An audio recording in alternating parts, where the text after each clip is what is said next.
하나님의 귀한 찬양 하나님이 기뻐 주시는 믿습니다. 그 찬양의 가사를 우리가 어떤 상황에서도 하나님께 나아가서 하나님의 복과 은혜를 받는 정말 복된 인생이 나되시길 주의 이름으로 축원합니다. 우리 앞뒤 옆에 사랑하고 인사합니다. 주의 이름으로 사랑합니다. 주의 이름으로 사랑합니다. 저 뒤에까지 좀 쳐다보고 인사 좀 하셔도 멀리 항상 코로나 때문에 만나지 못하는데 정말 우리는 그 어느 시대보다도 어렵고 환난이 있는 것 같지만 정말로 은혜가 풍성한 시대에 살고 있습니다. 저는 지금 경험하고 있습니다. 여러분도 다 그렇게 경험하는 줄로 있습니다. 정말로 하나님의 은혜는 여전하십니다.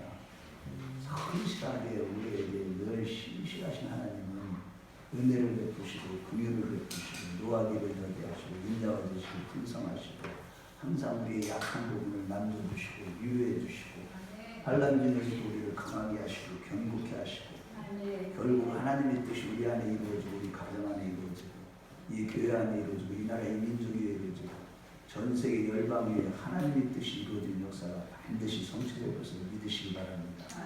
우리 옆에 분들하고 다시 한번 일합니다. 주님의 뜻을 이루는 통로가 됩시다. 주님의 뜻을 이루는 통로가 됩시다.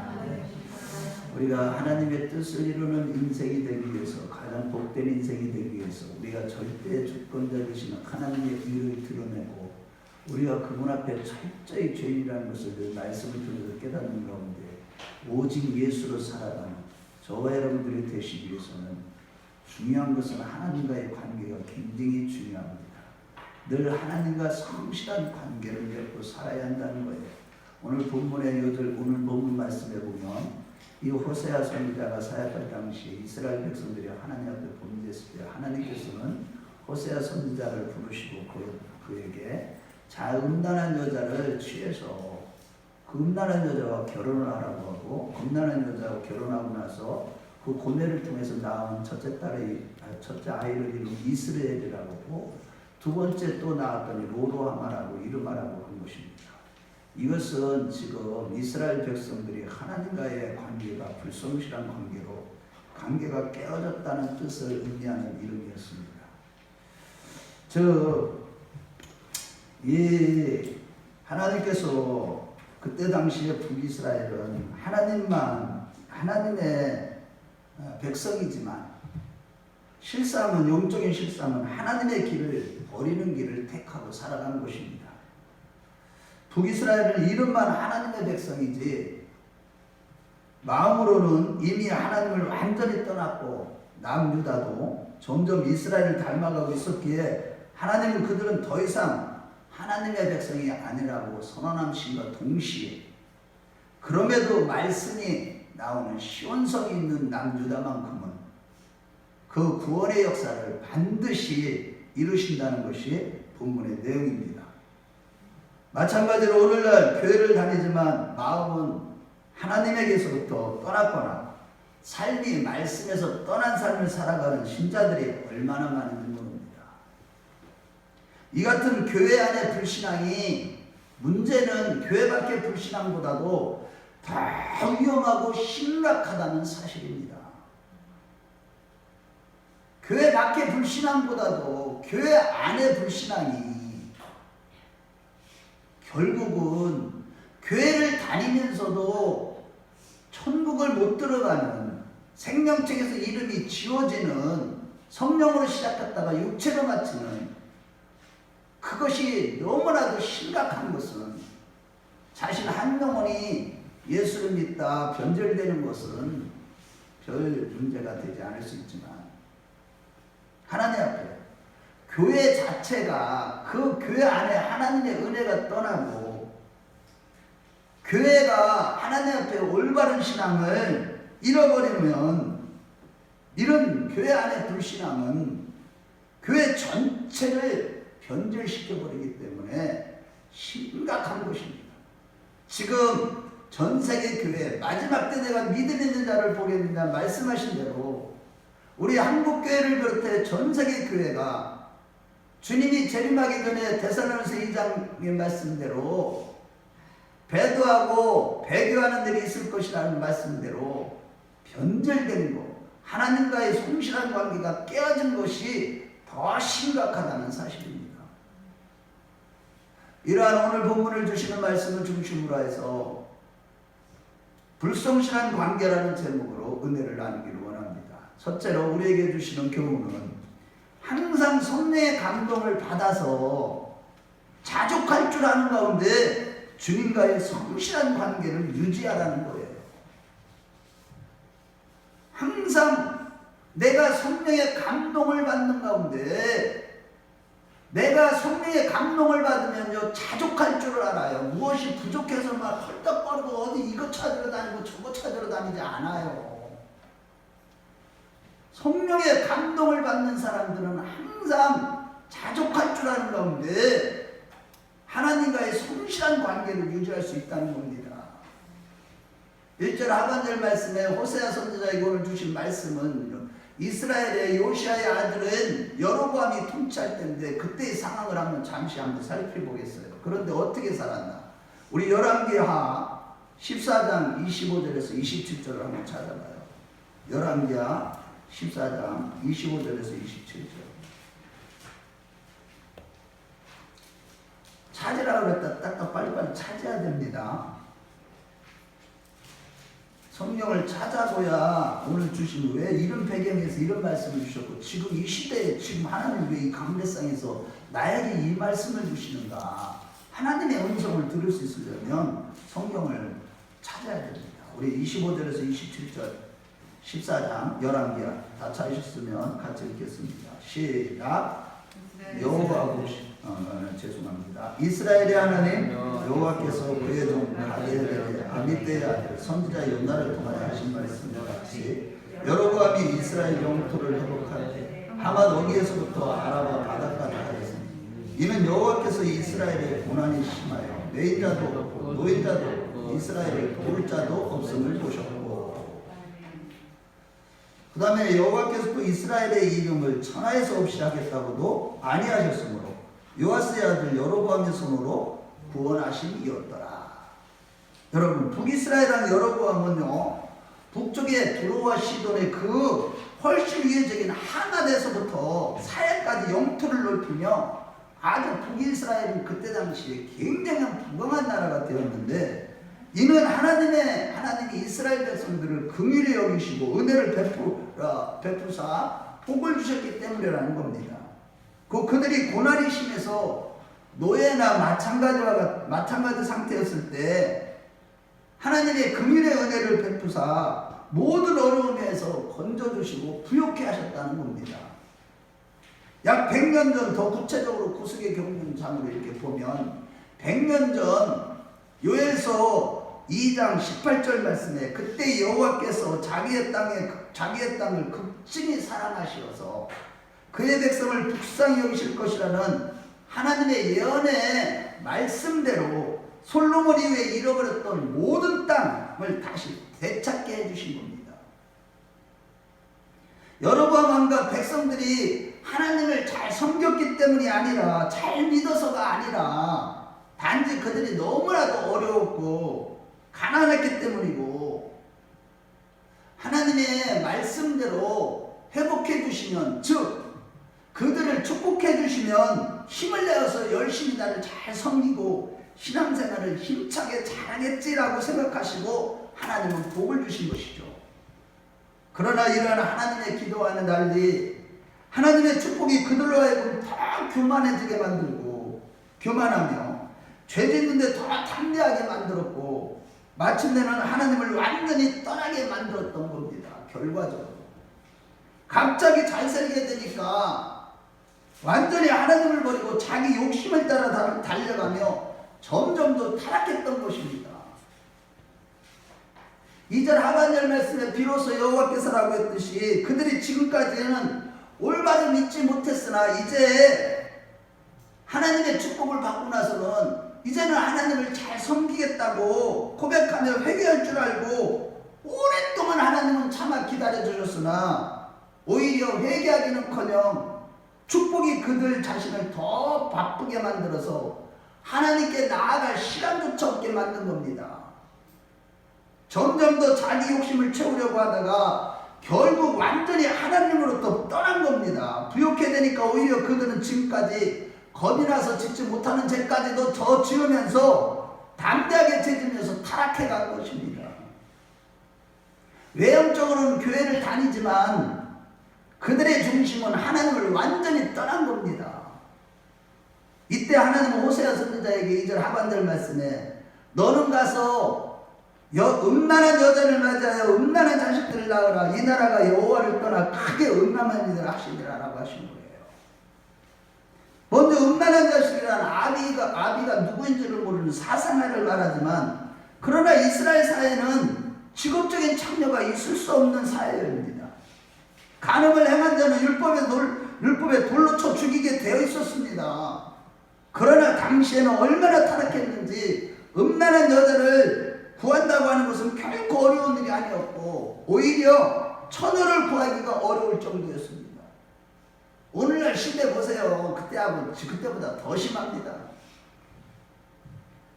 그래서 하나님은 먼저 2절에 영적으로 음란한 그들을 부르시기를 이 나라라고 하면서, 내 나라가 아니라 이 나라라고 하면서 제3자를 부르듯이 부르신 거예요. 마치 이스라엘이 금송아지를 만들어 우상을 숭배했을 때 이 모세가 출애굽기 말씀에 보면 30장 말씀에 보면 이 8차 등정 가운데 6차 등정 가운데 4차 등정 때 하나님의 말씀을 받으러 올라갈 때 40일 동안 내려오지 않으니까 하나님이 반드시 그를 만나는 바람에 죽었을 것이다 여기고, 밑에서는 아론을 중심으로 해서 하나님께서 아브라함에게 약속하신 언약대로 재물을 가지고 금은 폐물을 가지고 그 금을 가지고 금송아지를 만들어서 우상숭배에 죄에 빠졌을 때에 32장 7절에 출애굽기 32장 7절에 여호와께서 모세에게 이르시되 너는 내려가라. 내가 애굽 땅에서 인도했는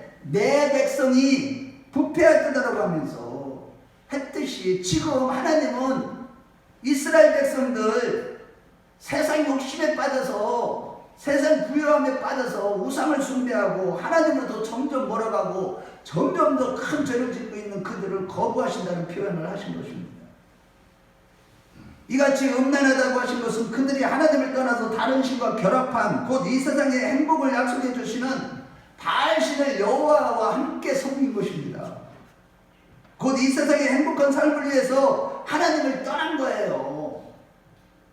당시의 북이스라엘 지역은 주로 산악지대지만 주로 평지가 되어 있어 이스라엘 지역은 주로 평지가 되어 있어서 주된 산업이 농사였어요. 이스라엘이라는 장소. 제가 그 갈멜살 거기 올라가서 이스라엘 평화를 봤는데 우리나라 호남 평화 같이 그냥 쫙 펴져서 농사 짓기에 너무 좋은 땅이에요. 그래서 대부분의 사람들이 바알을 믿으면 농사가 잘 되고 부자가 된다고 생각했고, 실제로 바알신을 믿는 가나안 족속들은 농사의 전문가들이었는데 그 농사를 잘 지어서 세상에서 부자가 되고 싶어서 하나님을 떠나 이스라엘 백성들이 바알신을 섬긴 겁니다. 특히 그 바알신을 섬기는 제사에는 무차별적인 성행위가 따랐는데, 이런 성행위가 많으면 많을수록 바알이 힘을 내어서 농사를 더 잘 짓게 해준다고 믿었기 때문에 그들은요 결국 영적인 음행에다가 육체적인 음행의 죄까지 저지르며 그들의 마음은 완전히 하나님을 떠난 거예요. 오늘날 모습이 똑같아요. 성도들의 영적으로 가늠하고 실질적으로 육체적으로까지도 더러운 것들을 보며 음행을 저지르는 그런 죄를 짓고 있었던 것입니다. 불성실한 남자와 여자 사이의 관계처럼 그들은 하나님과의 성실한 관계가 완전히 깨어진 것입니다.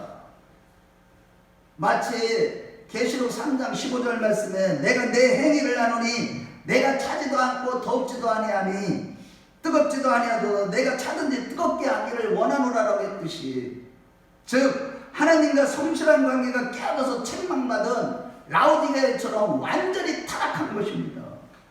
신명기 6.5절 말씀에 너는 힘을 다하고 뜻을 다하고 성품을 다하여 내 하나님을 사랑하고 했듯이 이스라엘 백성들이 설사 농사를 망치더라도 성실하게 하나님을 뜨겁게 사랑하고 의지하며 신앙의 순수성을 지키기를 바라셨지만 농사를 잘 지어야 되겠다는 욕심이 생기면서 바람난 여자처럼 들뜨기 시작하더니 나중에는 아무리 잡아도 이방인들의 가난한 사람들의 제사에 바알 숭배 제사에 참가하고 더러운 성행위까지 저지르는 죄악에 깊이 빠진 것입니다.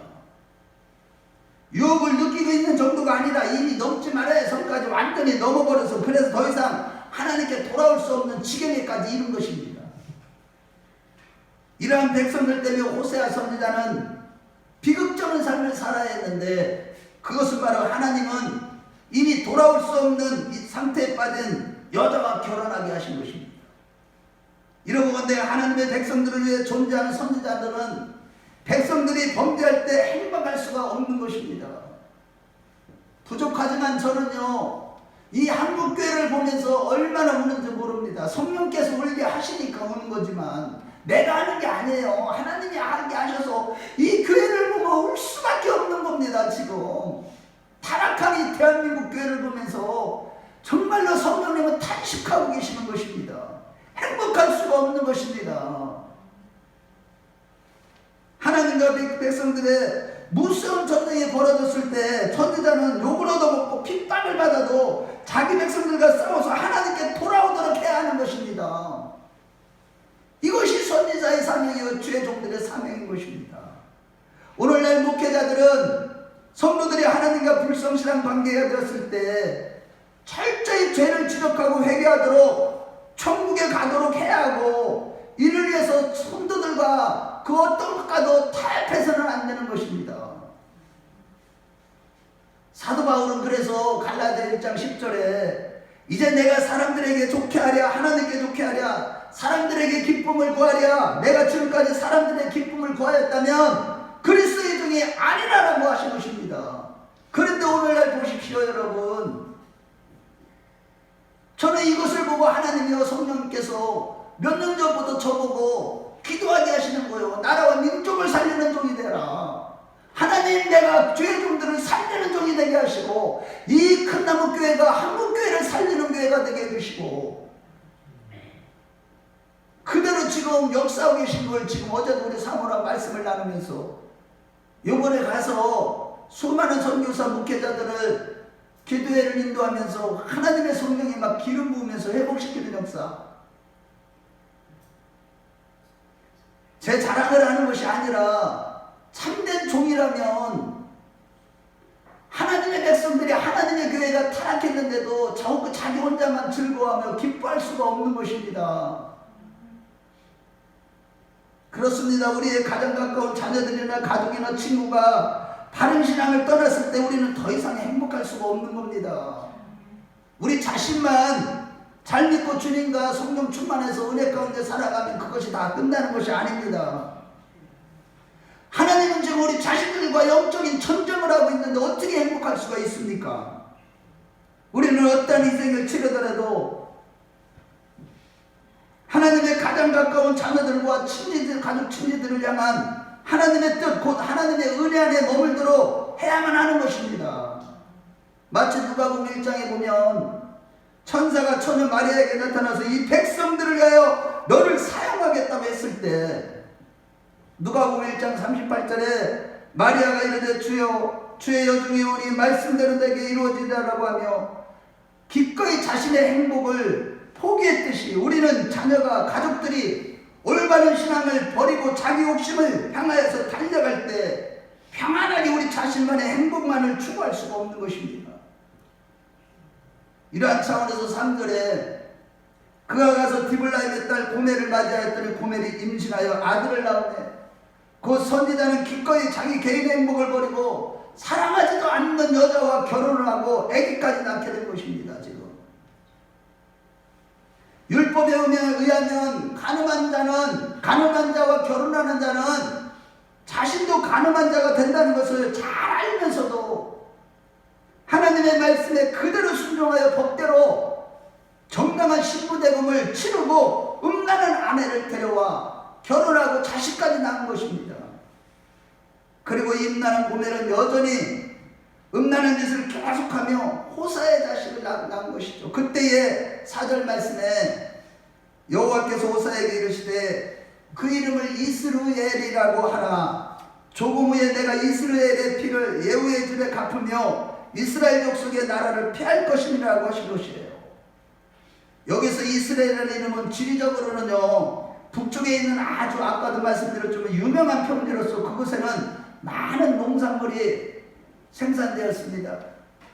그래서 언뜻 보면 아주 좋은 이름 같으나 영적으로 이스라엘은 이스라엘 백성들이 가장 먼저 타락한 곳이고, 특히 여로보암의 조상인 예후가 아합의 가족들을 몰살시킨 것, 이는 곧 예후의 집안이 아합의 집안을 이스라엘에서 몰살시켰듯이 이스라엘이 성인이 되기 전에 예후왕과의 왕들도 다 죽게 될 것이라는 뜻이 함축된 이름이었던 것입니다. 결국 역사적으로 북이스라엘은 부하가 왕을 죽이는 이 쿠데타가 계속 일어나다가 반복되다가 결국에는 아수르에게 완전히 멸망한 것입니다. 그들이 망한 것은 무엇 때문이겠습니까? 무엇보다 살아계신 하나님 옆에서 그들이 마음으로 하나님을 떠나 바알을 섬기며 영적으로 음란했기 때문입니다. 교회를 다니지만 세상을 좋아하고 여전히 세상의 즐거움에 빠져서 교회만 떠나기만 하면 이제 세상 사람하고 똑같이 살아가는 것입니다. 자기 욕심을 따라서, 유혹의 욕심을 따라 썩어져가는 구습을 쫓는 옛사람을 버리시지 못하고 여전히 옛사람의 행위대로 살아가는 것입니다. 하나님 없이도 얼마든지 가나안 땅에 잘 살 수 있다고 생각하고 마음으로 하나님을 떠난 그들은 결국 망하고 만 것입니다. 그 세상의 욕심 따라가다가 망한 것이죠.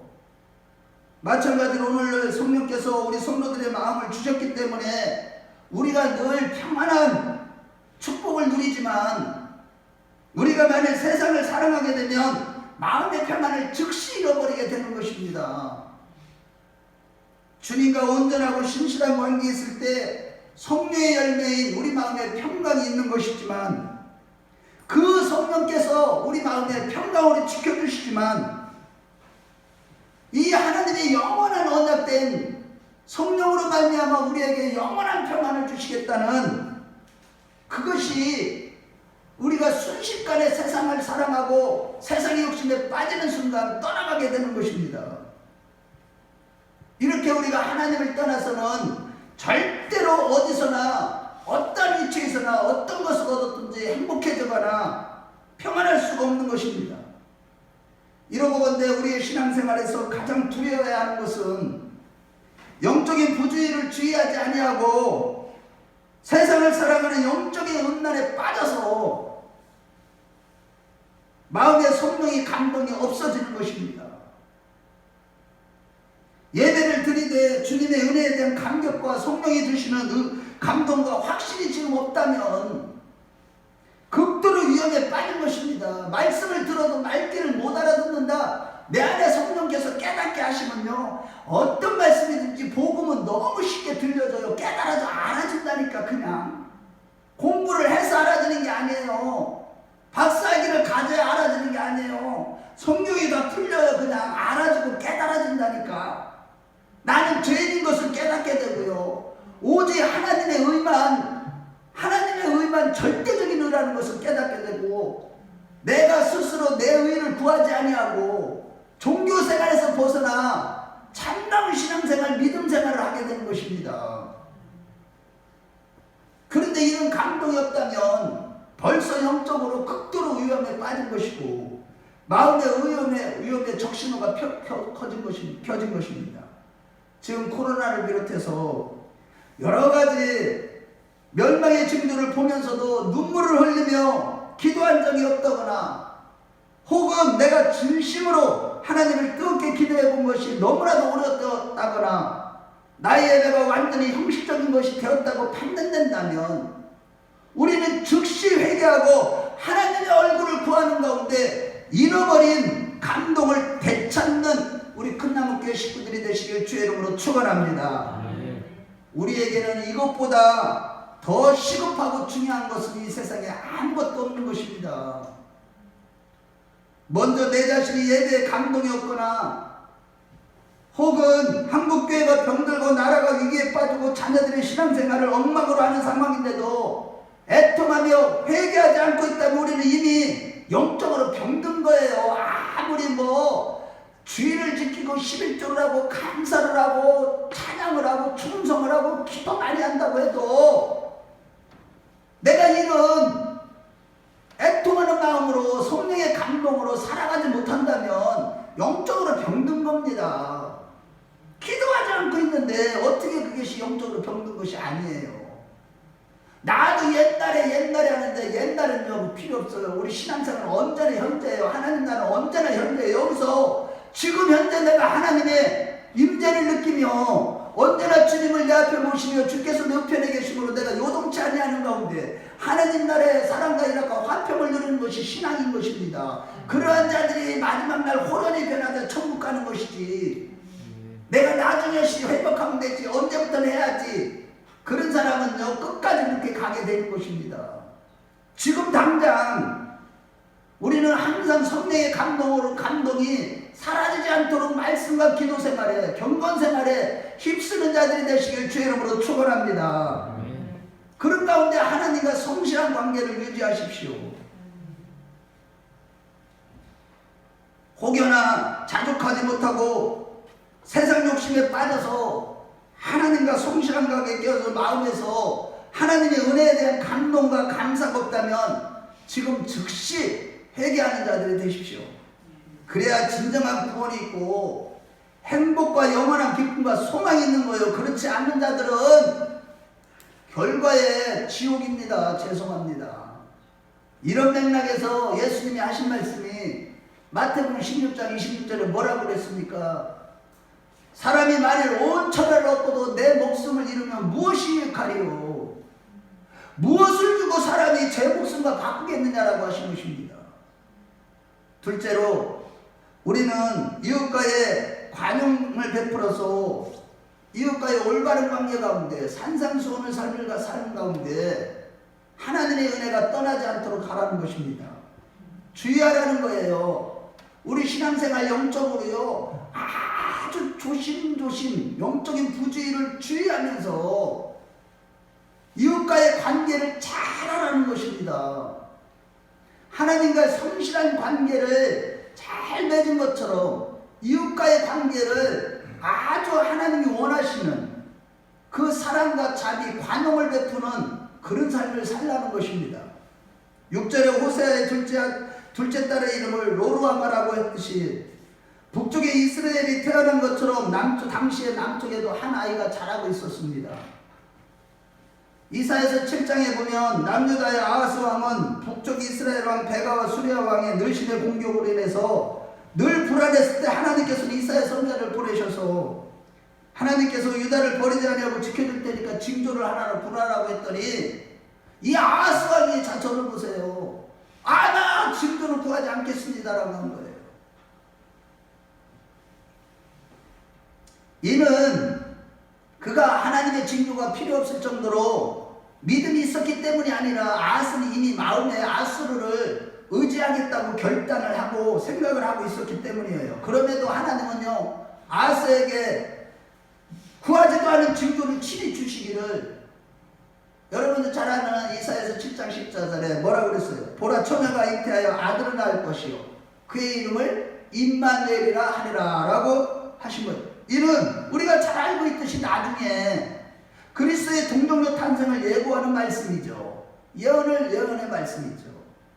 그러나 또 한편으로 이 처녀가 당시에는 누구를 상징하는 것이냐고 대해서는 여러 가지 이론들이 있어요. 신학자들이 이사야 선지자의 새 처녀 부인이라고 하거나 또 아하스의 새 부인이라고도 말하기도 하고요. 어쩌면 아하스 집안에서 한 처녀가 부정한 방법으로 아이를 가진 것이라고 말하기도 합니다. 어쨌거나 유다 왕궁에 한 아이가 태어났는데 그 이름을 임마누엘, 곧 하나님이 함께 하신다는 뜻으로서 곧 유다 백성들이 거듭 하나님을 버리고 범죄하지만 하나님은 결코 유다를 버리지는 않겠다는 엄청난 축복의 의미를 가진 말씀을 주신 것이죠.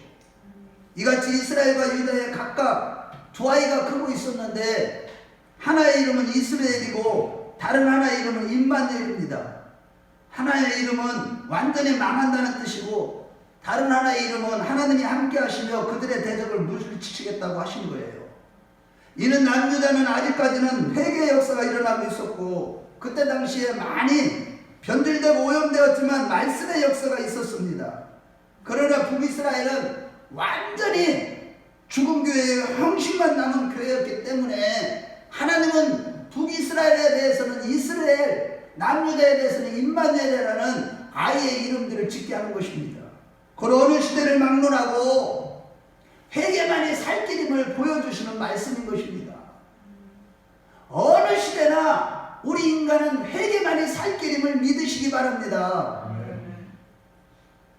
결국 신앙의 형식만 남아있던 이스라엘을 향해 본문 5절 말씀에 그날에 내가 이스라엘 골짜기에서 이스라엘의 활을 꺾으리라고 하신 것이죠.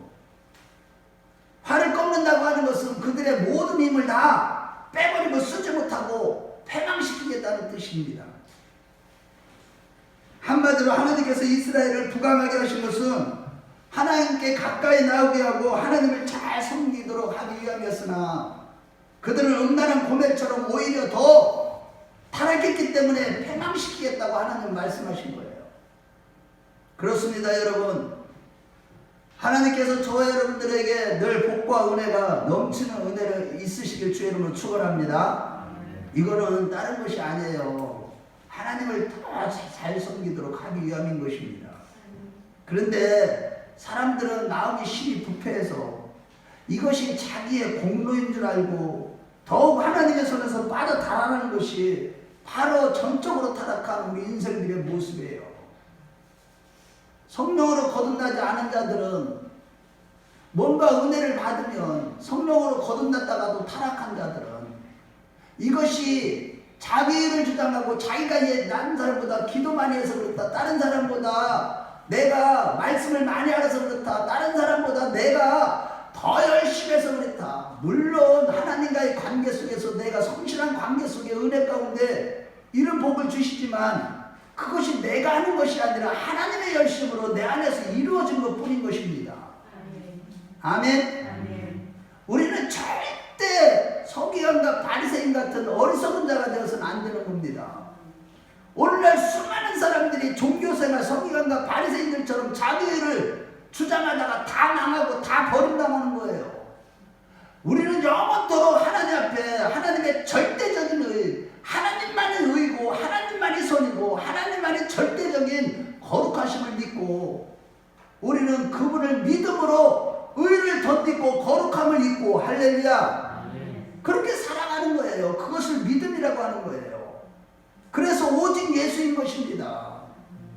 예수로 살아야 되고 오직 성령으로만 살아야만 우리는 구원을 얻을 수가 있는 것입니다.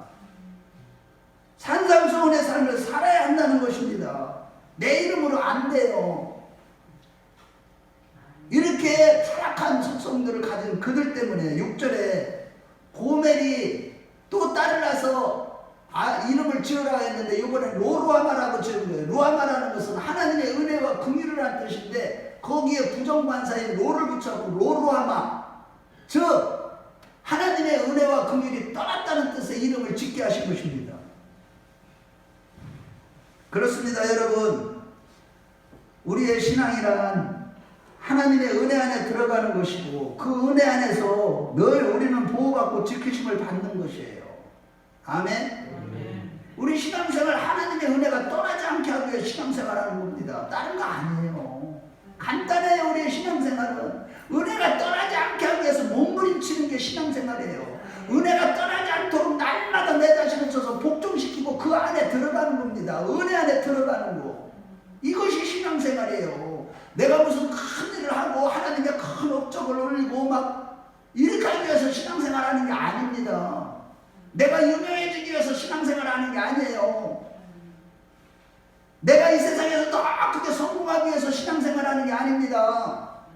하나님의 은혜가 떠나지 않게 하기 위해서 늘 하나님의 은혜 속에서 점점 더 강해지기 위해서 신앙생활하는 겁니다. 늘 하나님이 함께 하시고 하나님과 동행하기 위해서 그분이 원하시는 방향으로 그분의 목적대로 그분과 같은 속도로 동행하는 삶을 살기 위해서 신앙생활하는 것입니다. 하나님의 은혜가 떠나면 우리는 짐승이 되는 것입니다. 이스라엘 백성들이 출애굽해서 출애굽한 이후에 하나님의 은혜로 그들을 지키시고 40년 동안 발이 불트지 아니하고 옷이 헤어지지 않는 그를 은혜를 베푸시고 지키시고 모든 치의와 짐승으로부터 지키시는 거 다 주님의 은혜입니다. 마찬가지로 이 은혜로 우리를 하나님이 항상 지키지만 만일 이것이 자기의 공로인 줄 알고 기도하지 않거나 경건생활을 소홀히 하면 영적인 부유주의를 취하지 않는다면 그 결과 마음에서 하나님이 떠나시면 즉시 불안에 빠져서 한순간도 견디지 못하게 되는 거예요. 여러분들 생각을 하나님이 지켜주셔서 오늘도 나온 거지 우리 생각이요 내 뜻대로 생각이 되어지지 않습니다. 하나님이 우리의 생각과 마음을 지켜주시기 때문에 평강이 있는 거예요. 하나님의 은혜 안에 머물지 않으면 우리는요 못 견뎌요. 10분도 못 견뎌 죽어요. 사단이 죽여버립니다. 하나님의 은혜에 따라 사단이 박된 애들은 지옥이 따로 있는 것이 아니에요. 하나님께서 우리의 마음과 생각을 지켜주시지 않는 그것이 바로 지옥인 거예요. 우리는요 이것들을 하나님이 자꾸 경험케 하시는 이유가 있어요. 여러분들이 이거 많이 경험하지 않았나요? 하나님이 우리의 생각과 마음을 5분만도 안 지켜도요 미쳐버립니다. 미쳐버려요. 지옥이에요. 그래서 잠언 3장 5절에 뭐라고 그랬어요? 너는 마음을 다하여 우리가 하나님을 의뢰하라는 거예요. 무릇 지킬 만한 것보다 더 내 마음을 지켜라. 생명이 그러니 이에서 나니라라고 하신 거예요. 우리가 늘 성령으로 마음을 지키지 못하면 하나님의 은혜와 긍휼이 떠나게 되고 그런 마음 즉 로루아마가 되는 거예요. 즉 하나님의 은혜가 떠나면 짐승이 되고 마는 겁니다. 그래서 여러분 교회는 무엇보다도 항상 하나님의 은혜가 넘쳐야 하고 할렐루야 성도들은 항상 교회에서 은혜를 받아야 멸망의 일에서 벗어나게 되는 거예요. 교회에 나와서 은혜를 받지 않으면 어디서 은혜를 받는다는 거예요. 그런데 오늘날 여러분들 가짜 교회들이 배도하고 배교한 교회들 성령의 은혜가 없는 교회들이 얼마나 많아지는지 겉으로는 멀쩡합니다. 더 화려합니다. 오케스트라 쫙 있고 사람이 얼마나 모이는지요. 아무리 큰 교회일지라도 하나님의 은혜가 떠나면 그것은 지옥이나 다른 바가 없는 거예요. 그리고 교회에 은혜가 있다는 것은 먼저 하나님의 용서가 있다는 뜻인 것입니다. 하나님과의 관계에서나 사람의 관계에서나 우리 인생들은 모두가 다 용서가 없으면 상식도 판단력도 교제도 아무것도 통하지 않게 되는 거예요. 그래서 마태복음 5장의 산상수훈에서 오른뺨을 맞거든 겉옷을 빼앗겨도 대적하지 말고 손해를 감수하라고 했듯이 우리 각 개인이 약간의 이익을 지키는 것보다도 다른 사람을 용서를 통해 하나님의 은혜가 나를 떠나지 않도록 하는 것이 훨씬 더 중요한 것입니다. 그 성도가 다른 사람에 대해서나 하나님께 대해서나 분노를 품고 있다면 다른 사람을 허물을 용서하지 않고 있다면 수십 배 수백 배 다 비싼 대가를 지불하게 되는 것은 하나님의 은혜가 그 사람을 떠나기 때문인 것입니다. 그때부터는 모든 것을 자기 혼자서 자신을 지키며 자기가 책임져야 하는 공고한 인생이 되고 마는 거예요. 여러분들 자신을 여러분들이 책임지는 게 얼마나 공고한 줄 아세요? 여러분 우리는 성령의 자유하는 법 안에서 누리면서 행복하게 살 수 있는 겁니다. 우리 그런 자들 되시길 축원합니다. 여러분 우리가 지금 이런 저는요 코로나 시대를 당하면서요 하나님의 은혜가 더 커져 점점 더 깊어져요. 우리 교회를 하나님이 이끌어 가시는 게 눈으로 보이고요 저를 하나님이 쓰시는 걸 보이니까 마냥 행복하고 기쁘고 얼마나 행복한지 몰라요. 이 행복과 기쁨을 우리 모두가 누려야 돼. 아니 담임 목사님만 누리면 되겠냐고요. 우리 성도들 모두가 다 같이 똑같이 아멘.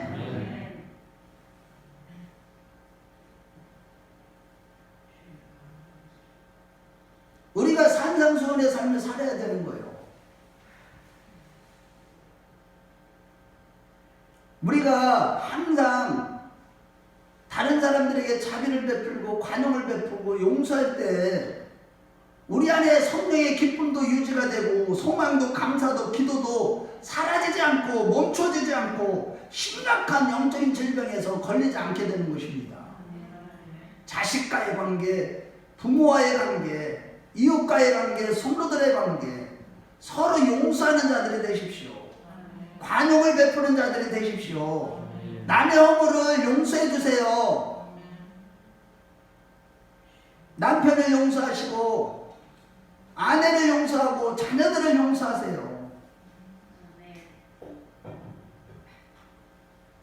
이러한 차원에서 호세의 둘째 아이의 이름을 로루아마라고 하신 것은 이제부터 이스라엘은 그들은 자신의 운명을 지키기 위해서 자기들이 책임져야 한다는 뜻의 말씀을 주신 겁니다.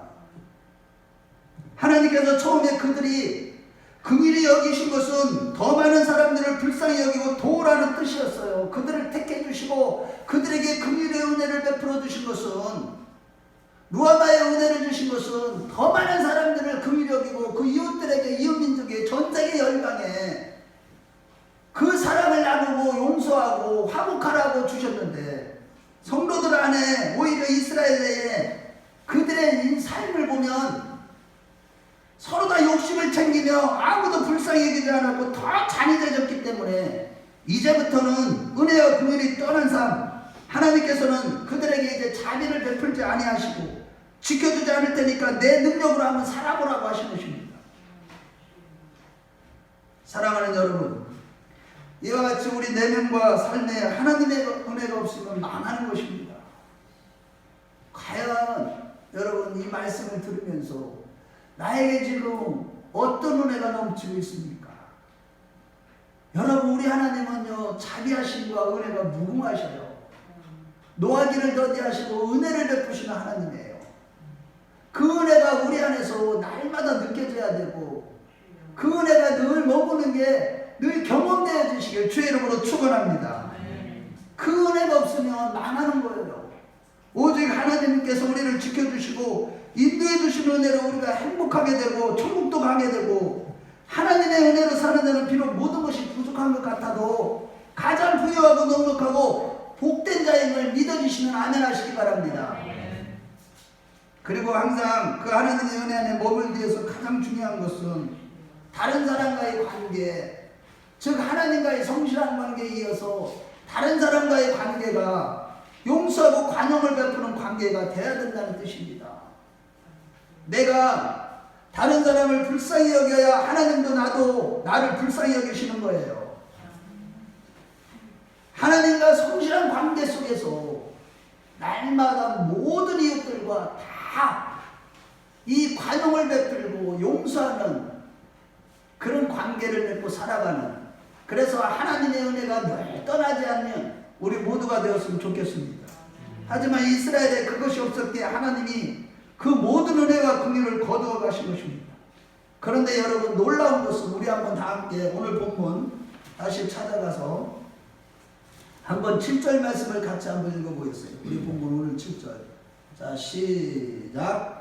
그러나 내가 유다 족속을 긍휼히 여겨 그들의 하나님 여호와로 구원하겠고 활과 칼이나 전쟁이나 말과 마병으로 구원하지 아니하리라 하시니라. 여러분, 정말로 유다도 역시 이미 많은 부분에서 이스라엘을 따라가고 있었는데 하나님께서는 이런 불성실함에도 불구하고 구원하시는 일을 유다를 통해서 반드시 이루어지겠다고, 완전히 중단하지는 않겠다고 선언하신 거예요. 북이스라엘의 불성실이 하나님으로 하여금 실망하게 했고 하나님의 의욕을 꺾은 것은 사실이지만 이 구원의 일만큼은 남유다를 통해서 계속 하시겠다고 선포하신 것입니다. 다짐하신 것입니다. 활이나 칼이나 전쟁이나 말이나 마병을 통해서가 아니라 출애굽 때처럼 전능하신 하나님의 능력으로, 오직 절대자 되시는 하나님의 능력으로 자기 백성을 구원하신다고 약속하신 것입니다. 이런 공연대 여러분, 저를 보세요. 이를 행하시는 여호와, 이를 지어 성취하시는 여호와 하나님께서는 저와 여러분들이 의로워서가 아니라 오직 하나님의 은혜로 우리를 구원하신 줄로 믿으시는 아멘하시기 바랍니다. 오직 하나님의 은혜로 우리가 구원함을 받는 거예요. 오직 예수로 살아야 되는 이유가 이거예요. 자기 자신을 위해서 살면 망하는 겁니다. 우리는 이미 그런 사람이 됐어요. 쓸데없는 기복주의 신앙이 이 사기꾼 같은 그런 싹꾼 목사들의 그 말을 들었기 때문에 한국교회가 지금 망하고 있는 겁니다, 여러분.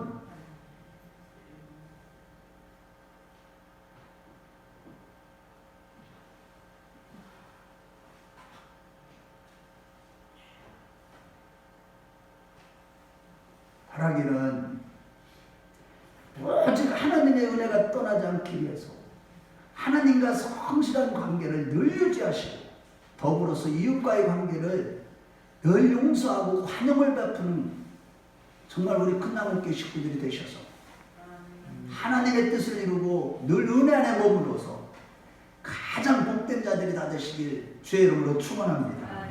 결론적으로 우리는요, 첫째로 전능하신 하나님의 은혜에 만족할 줄 알아야 합니다. 받은 은혜에 만족할 줄 모르고 세상을 사랑하면 결국 모든 것을 잃게 되는 것입니다. 내가 좀 더 성공하고 내가 좀 더 큰 사람이 돼야 되고 내가 조금 더 다른 사람보다도 조금 뭔가 손해보는 것 같으면 못 견디고 자족할 줄 모르는 자들, 이러면 망한다니까요. 욕심부리다 망하는 겁니다. 만족할 줄 모르고 세상 욕심부리다가 모든 것을 잃게 됩니다. 그러므로 오늘날 여러 가지 환난과 고난과 핍박과 이 교회가 핍박을 받는 중에도 늘 약속에 신실하신 하나님의 언약을 믿고 자족할 줄 아는 가운데 하나님께 온전히 헌신하고 하나님과 성실한 관계를 유지하는 자들이 되십시다.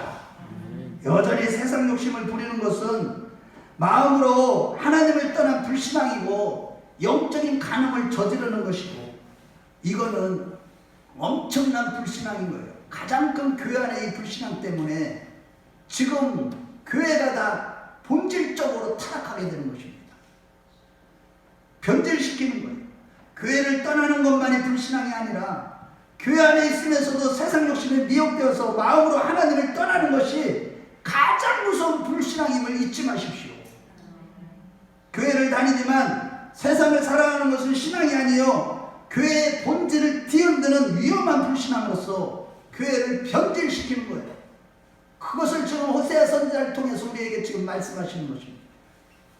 그러므로 여러분, 매주 이 강대상에서 선포되는 말씀으로 세상을 사랑하는 나의 모습이 점점 깨어지고 부서지는 가운데 오직 하나님과 성실한 관계를 유지하는 자들이 되고 진정한 복 있는 자들이 되시기를 축원합니다.